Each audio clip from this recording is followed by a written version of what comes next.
Ang Pilipinas ay sagana sa mga likas na yaman na talaga namang may pagmamalaki ng bawat isa sa atin. Kaya naman dinarayo ito ng mga turista mula sa iba't ibang dako ng mundo. Ngunit lingid sa kaalaman ng marami, lantad ang ating kapuluan sa mga biglaang pagbabago ng klima. Nariyan ang matinding pagulan na nagdudulot ng matinding pagbaha, lindol, landslides at iba pang sakunang maaaring kumitil ng buhay at makasira ng ating kapaligiran kung wala tayong sapat na kaalaman tungkol dito. Kaya naman si Senadora Loren Legarda na kinilala bilang United Nations Regional Champion for Disaster and Climate Change ay naglunsad ng instructional video on disaster preparedness na pinamagatang Ligtas. Ayon sa mambabatas, layunin ng bigyan ng kukulang kaalaman ng mga pamilya para mapaghandaan ang mga trahedya.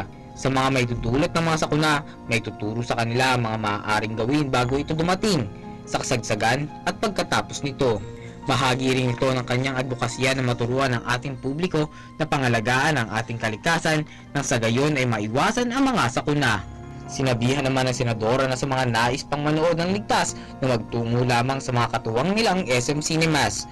Hinikayat rin niya ang lahat na gamitin ng dokumentaryo bilang bahagi ng kampanya para sa kalikasan, partikular na ang pagpapalabas nito sa mga eskwelahan upang malaman ng lahat ang importansya ng pagiging alerto sa sakuna at iba pang kapahamakan.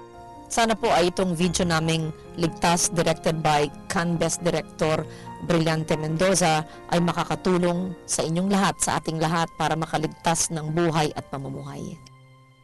Ang Ligtas ay ang audio-visual version ng Disaster Preparedness and First Aid Handbook na inilunsad ni Senadora Loren Legarda noong Setyembre 30, 2011 at ito ay sa direksyon ni Brillante Mendoza.